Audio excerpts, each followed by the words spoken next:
Hello बच्चों, I hope आप सब बढ़िया होंगे और आगे आने वाले एग्जाम की जम की तैयारी कर रहे होंगे। तो जैसा कि आप देख रहे हैं बोर्ड पे कुछ नहीं है, जी हाँ। और कमेंट आया था, ठीक है, कि सर जो नीट का एग्ज़ाम आ रहा है 3 मई को, तो जो 3-4 दिन बचे हैं हमारे पास, उसमें हमको क्या करना चाहिए, किन चीज़ों को फॉलो करना चाहिए, ऐसा कमेंट आए थे। तो उस रिगार्डिंग मैं ये वीडियो बना रहा हूँ। तो पहली चीज़, सबसे पहले तो मैं ये चीज़ बता देता हूँ कि आपको जो भी आप पेपर दे रहे हैं, मेरे हिसाब से अब आपको पेपर देना बंद कर देना चाहिए। लास्ट तक आप 30 तारीख तक दे सकते हैं, ठीक है। उसके बाद आप पेपर मेरे हिसाब से नहीं देना चाहिए, आपको जस्ट रिलैक्स करना चाहिए। आपने 2 साल 3 साल 4 साल मेहनत करी है, तो मेरे हिसाब से आपको जो अच्छा लगता है, ठीक है। पहले पॉइंट मैं इसमें क्लियर कर देता हूँ, ये मेरा सजेशन है कि आपको पेपर, ठीक है, 30 तारीख तक, क्योंकि होता क्या है ना, मान लो कि आपके नंबर, आपने एक ऐसा पेपर लगा दिया कि आपके नंबर कम आ गए, तो होगा क्या कि कितना ही कोई भी बोल ले कि बेटा कोई दिक्कत नहीं है, कोई दिक्कत नहीं है, लेकिन आपके बैक ऑफ माइंड में चलता रहेगा कि यार मेरे इतने ही नंबर आए हैं इस पेपर में। तो इसलिए मैं बोल रहा हूं कि मेरे हिसाब से 29-30 तक आप अपना लास्ट पेपर दे सकते हैं। उसके बाद देने की जरूरत है नहीं, क्योंकि आपने बहुत सारे पेपर लगाए होंगे। पहली चीज हो गई। दूसरी चीज, इन दिनों में आपको कुछ नया नहीं करना है। जैसा आप 2 साल तक आराम से जो खाना खा रहे थे, जो पी रहे थे, जो भी कर रहे थे, वैसा ही करो। कुछ नया करने जाओगे तो आपका ध्यान उस तरफ आ जाएगा, ठीक है। नॉर्मल रहो, बिल्कुल नॉर्मल, जैसे आप पेपर देने जाते थे अपना, जो भी इंस्टीट्यूट में आप पढ़ते थे, ठीक है, और ऑनलाइन दे रहे थे या ऑफलाइन दे रहे थे, जैसा भी आप पेपर दे रहे थे, ठीक है, तो उसी तरीके से वो पेपर देना है। तो इन 3-4 दिनों में कुछ ऐसा नया नहीं करना है। बहुत, मतलब आपको पता है कि बहुत सारे बोलेंगे कि बेटा इसका ध्यान रखो, इसका ध्यान रखो। देखो, आप जितना सुनेंगे ना, उतना आप कंफ्यूज हो जाएंगे। इस चीज का ध्यान रखना, क्लियर माइंडसेट रखो। जैसा नॉर्मल दिन जाता है वैसा ही जाने दो, कोई ऐसा हार्ड एंड फास्ट नहीं सोचना है। दूसरी चीज क्लियर हो गई। तीसरी चीज की अगर मैं बात करूं, तो इन दिनों में बच्चा क्या करता है कि सब कुछ पढ़ना चाहता है, ठीक है, कि यार मैं ये भी पढ़ लेता हूं, मैं ये भी केमिस्ट्री में ये चैप्टर भी पढ़ लेता हूं, वो भी पढ़ लेता हूं, अरे यार ये तो मेरा रह गया। तो मैं आपको एक चीज बता देता हूं कि अब आप फिनिश कर दीजिए, ठीक है, ठीक है। जब मैं ये बना रहा हूं तो 29 डेट है, तो मेरे हिसाब से आपको फिनिश कर देना चाहिए, आज ही कर दीजिए। उसके बाद ये मानिए कि मेरे को जितना पढ़ना था मैंने पढ़ लिया है।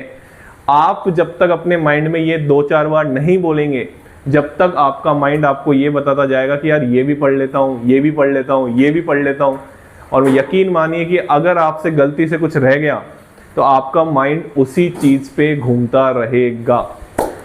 तो इस चीज का ध्यान रखिए, फिनिश कर दीजिए पढ़ाई, ठीक है। हो गई पढ़ाई, जितनी करनी थी, जितने भी आपने टाइम दिया, हो गई। अब अपने आप को रिलैक्स कर दो, ठीक है। रिलैक्स का मतलब जो आपका मन करे वो करो, जो आपका मन करे वो करो, ठीक है। आपको ही पता है, आपको पढ़ने का लग रहा है कि यार मैं थोड़ा बायो को देख लेती हूँ, या बायो को देख लेता हूँ, या फिर फिजिक्स केमिस्ट्री के कुछ क्वेश्चन लगा लेता हूँ। लगाइए, जो आपका मन कर रहा है, जो आपका मन कर रहा है वो करो, ठीक है। पढ़ना है पढ़ो, लेकिन अच्छे से सुन लेना, अपने माइंड को प्रेशराइज नहीं करना है। अगर आपने कोई ऐसा क्वेश्चन लगाया जो आपको नहीं आया, तो आपके दिमाग में एक नेगेटिव थॉट आपका पेपर खराब कर सकता है। क्लियर हो गई बात।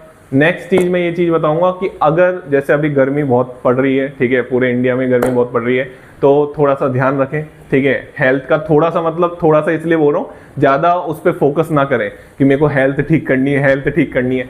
होता क्या है ना कि हम जिस बारे में ज्यादा सोच रहे होते हैं, तो कई बार क्या होता है, उसका साइड इफेक्ट दिखने लग जाता है। तो अपने आप को रिलैक्स करें। गर्मी हर साल पड़ती है, हाँ, थोड़ी सी इस साल थोड़ी ज्यादा बढ़ी, नॉर्मल चीज है, ठीक है ना, कोई टेंशन वाली बात नहीं है। नेक्स्ट चीज मैं ये चीज बताऊंगा, जो भी बच्चे, जैसे बच्चों के कमेंट्स आए थे कि सर डॉक्यूमेंट क्या लेके जाने हैं, तो मैं उनको यही बोलूंगा कि आपका एडमिट कार्ड आ गया होगा, ठीक है। तो आपके एडमिट कार्ड में वो चीजें लिखी होती हैं, क्या थंब लगा के जाना है, कौन सा आपको एडमिट कार्ड प्रिंट करके लेके जाना है, फोटो लेके जानी है, पेन लेके जाना है कि नहीं लेके जाना है, ठीक है, आईडी कौन सी लेके जानी है, वो सब चीजें एडमिट कार्ड के नीचे इंस्ट्रक्शन में लिखी होती है, ठीक है। तो आप उसको पढ़िए अच्छे से, कोई दिक्कत वाली बात नहीं है। एडमिट कार्ड निकाल के रखिए, 1 नहीं 2 निकाल के रखिए, फोटो 3-4 ले लीजिए। मैं क्या बोल रहा हूँ, किसी भी जो तनाव चीज दे सकती है ना आपको, उन सबको दूर कर दीजिए अभी ये 3-4 दिन में। जो भी आपको करना है, आपका कोई कास्ट सर्टिफिकेट है उसको निकाल लीजिए, उसको अपने साथ रखिए, जो भी वो इंस्ट्रक्शन बोल रहा है, और पहले पढ़ लीजिए। कई बच्चों की आदत क्या होती है कि भाई साहब उसी दिन उसके पहले दिन ही वो निकालेंगे एडमिट कार्ड। ऐसी गलती मत करना, प्रेशराइज हो जाओगे। क्लियर हो गई बात। नेक्स्ट चीज मैं ये बताना चाहूंगा कि आपको इन 3-4 दिन में कुछ भी हो जाए, चाहे दुनिया इधर से उधर हो जाए, आपको उन चीजों में दिमाग लगाने की जरूरत बिल्कुल नहीं है। आपको बस ये ध्यान रखना है कि मेरा एक पेपर है, बस मेरे को उसको उस दिन दे के आना है, दैट्स इट। उस पेपर के बारे में भी ज़्यादा ना सोचें, पेपर कैसा आएगा, पेपर 2025 में हार्ड आया था तो इस बार भी हार्ड है। अपना माइंडसेट पहले से बना के मत जाना, नुकसान में रहोगे। अपना माइंडसेट पेपर से पहले मत बना के जाना। अगर आप पेपर से पहले अपना माइंडसेट बना के गए तो आपको दिक्कत आएगी। और पेपर के लिए, पेपर कैसे अटेम्प्ट करना है उसकी मैं एक वीडियो बना चुका हूँ, तो वो आप जाके देख सकते हैं, उसकी बात मैं यहाँ पे नहीं कर रहा हूँ। एक चीज़ का और ध्यान रखना, किसी का सेंटर दूर है तो एक दिन पहले जाने की कोशिश करना। किसी भी चीज़ से को लेके हमको तनाव में नहीं आना है। एक दिन पहले चल जाओ, वहाँ पे रूम ले लो, मत सोचो ज़्यादा, कुछ भी मत सोचो। एक दिन पहले चल जाओ, रूम ले लो, सेंटर देखिए आओ। कई बच्चे तो क्या होते हैं, बहुत सारे बच्चे पहले एक दिन पहले सेंटर देखे आते हैं कि अच्छा यहाँ पे सेंटर है, हमको कितना टाइम ट्रेवल करना पड़ेगा वहाँ उस सेंटर पे जाने के लिए। तो ये छोटी मोटी चीज़ें हैं। मैं फिर से बोल रहा हूँ, पेपर देते वक्त आपके कुछ भी हो जाए, फैन नहीं चल रहा हो, लाइट चल जाए, बगल में बारात जा रही हो, कोई फंक्शन हो रहा हो, डीजे की आवाज़ आ रही हो, कुछ भी हो रहा हो, आपका फोकस नहीं हटना चाहिए। कई बच्चे क्या होते हैं, ये सोचते हैं कि मेरे पेरेंट्स बाहर धूप में खड़े होंगे, मेरे लिए बहुत परेशान हुए हैं, आपसे 2-4 क्वेश्चन नहीं हो रहे पेपर में तो आप तनाव में आ जाते हैं। वो आपका जो एक बार अगर तनाव आ गया ना, तो वो आपका पेपर खराब कर देगा और आपकी 2 साल की, 3 साल की, 4 साल की मेहनत, एक पेपर 3 घंटे आपको फोकस होके पेपर देना है, चाहे कुछ भी हो जाए। पेरेंट्स का काम है, ऑब्वियसली वो आपको छोड़ने आए हैं कि वो पेरेंट्स का काम है। आपका क्या काम है उस दिन? आपका काम है पेपर को अपना 100% देना। 100% का मतलब ये होता है कि अपने माइंड में सेकंड थॉट नहीं आना चाहिए पेपर करते वक्त। मैं मेरे टाइम की स्ट्रेटेजी बता देता हूं कि जब मैं पेपर देता था, मैंने पेपर दिया था IIT JAM का, तो मैंने अपने माइंड में सेकंड थॉट आने ही नहीं दिया।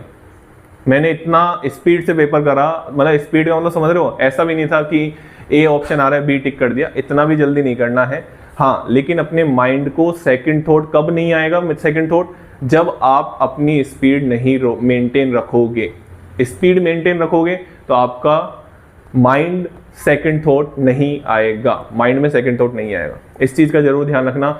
अपने आप को 3 घंटे तक, जो भाई साहब जो 100% एफिशिएंसी दे दिया ना लास्ट मिनट तक, ये मान के चलना वो उसने पेपर फोड़ देगा, वो ये मान के चलना। और नेगेटिव मार्किंग का थोड़ा ध्यान रखना। लास्ट में जो 5 मिनट होते हैं उसमें मन करता है कि यार ये भी लगा दो, वो भी लगा दो, ये भी लगा दो, वो भी लगा दो। थोड़ा सा ध्यान रखना। अगर आपको 60-70% लग रहा है तो आप लगा के आ सकते हैं। क्लियर हो गई बात। 3-4 दिन अपने आप को शांत रखिए, कूल रखिए, जो आपका मन कर रहा है वो करिए, प्रेशराइज नहीं होना है। ठीक है, चलिए, thank you so much, wish you all the best. आपका जो वो दिन है वो आपसे कोई भी चीज नहीं छीन सकती, चाहे दुनिया की कोई भी ताकत हो। ठीक है ना, चलिए, थैंक यू सो मच।